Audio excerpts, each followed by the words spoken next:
what we miss out is the Himalayan wooden temples, which are very simple looking hut-like structures located in a very remote location, and they have carried the stories of indigenous knowledge system with them.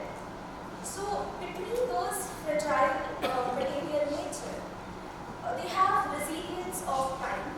They are standing still since centuries.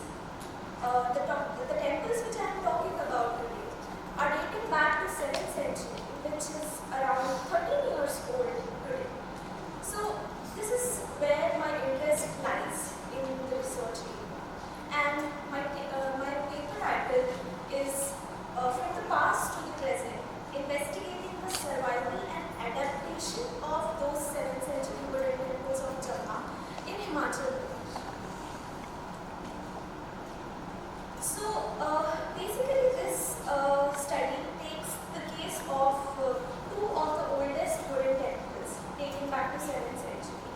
Though they belong to the similar timeline of Ajanta-Ellora caves that still exist in the Aurangabad district, these temples are being discussed here not as a static relics or historical structures, but architectural palaces, which are more likely towards the living heritage, and they are multi-layered cultural entities carrying a lot of marks of interventions, the traditions, artistic works, and many layers of traditions which make them in a living conditions.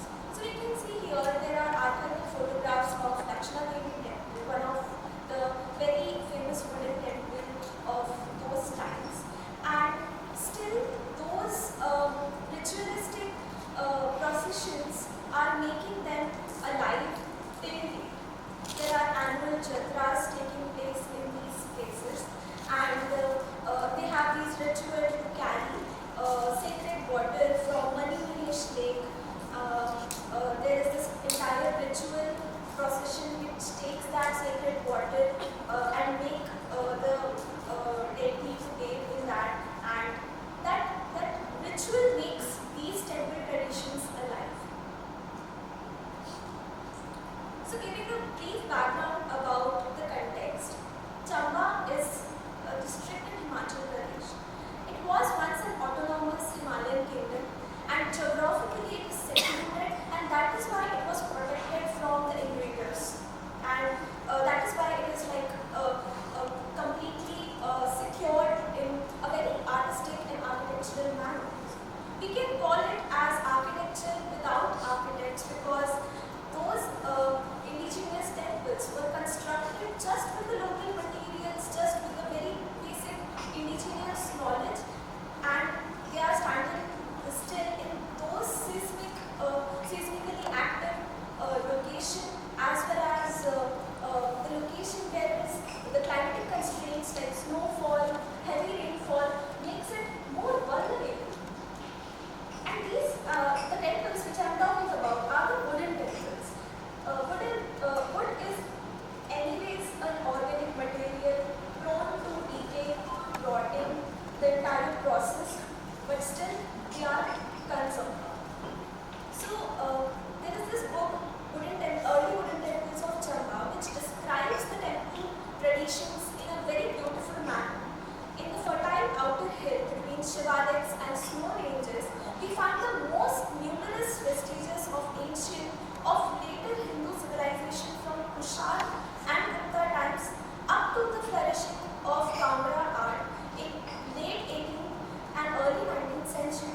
The innermost zone of barren high valleys has been the theatre of clash and interaction between Hindu and Tibetan civilization, but it is the intermediate zone of secluded valleys among high mountains, deep forests that shelter most interesting remnants of the people and civilizations which elsewhere are lost and can be traced into sparse vestiges.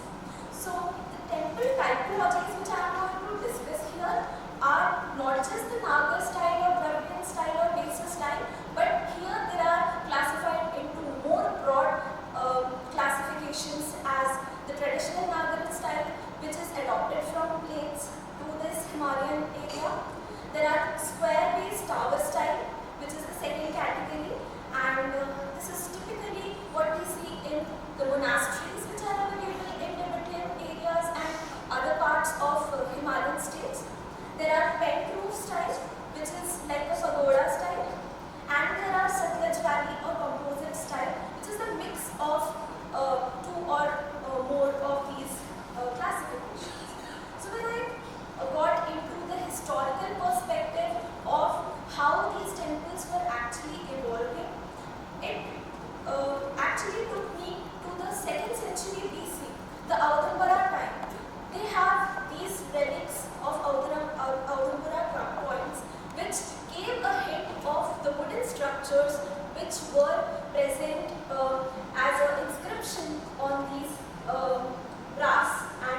does not give us any archaeological trace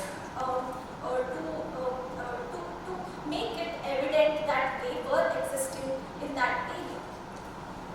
What we exactly see today are some of the temples belonging to Gupta period. Some of them are dating back to Gujjar Pratihara time. But all those are either the simple Shikhar style temples or the simple pen roof style temple, which are just in the shape of hut looking structures. And later on, as there were some Tibetan invasions or other monarchy system which were very typical in Sarahan or Kullu area of this particular area, they have some traces of the pagoda style or square base satellite style, and some also draw some characteristics of Islamic Chhatri typology in what we can see today in Jwalamukhi temple in Himachal as well. So when I mapped the various temples, keeping my study area restricted to the Chamba district only, I got to know two of the temples which are marked in red. Lakshma Devi temple and Shakti Devi temple dates back to 680 AD as they have inscription in their own Ashtadhatu sculpture that it is dating back to 680 AD.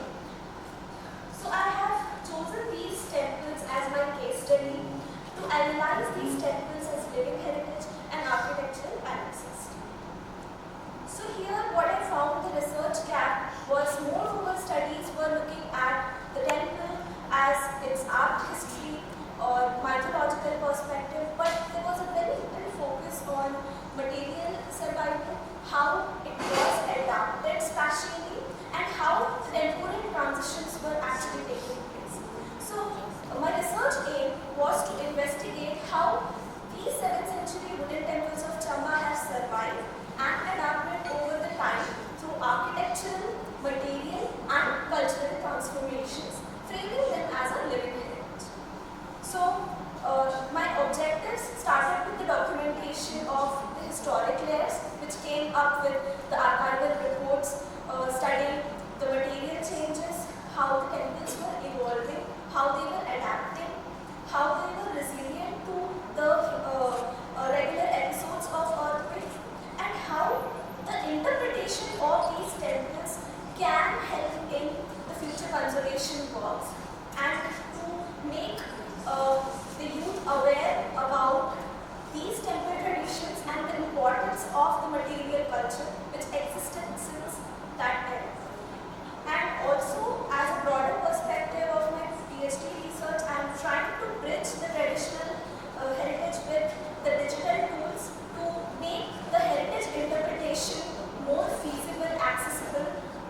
Dating back to 680 AD, Lakshmi temple today appears as a simple hut built in the dark wood with a stone base and slate to cover the sloping roof.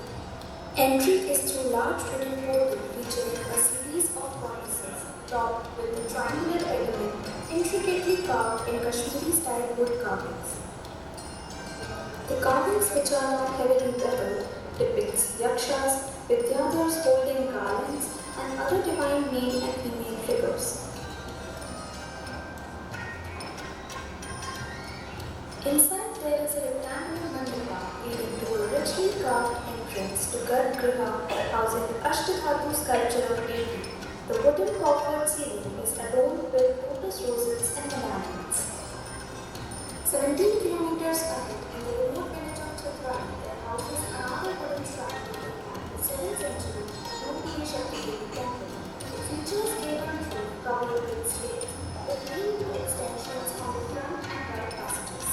The wooden entrance to the sanctum is decorated with crouching guns, Kartikeya with peacock, Indra with his vajra, and flying Gandharvas. The ceiling is intricately carved with more finished details as compared to the Lakshmi temple.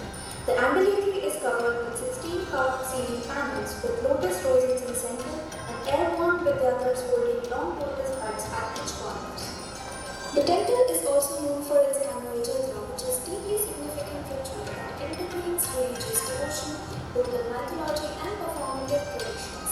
It reinforces the living connection between the tangible and the intangible cultural heritage.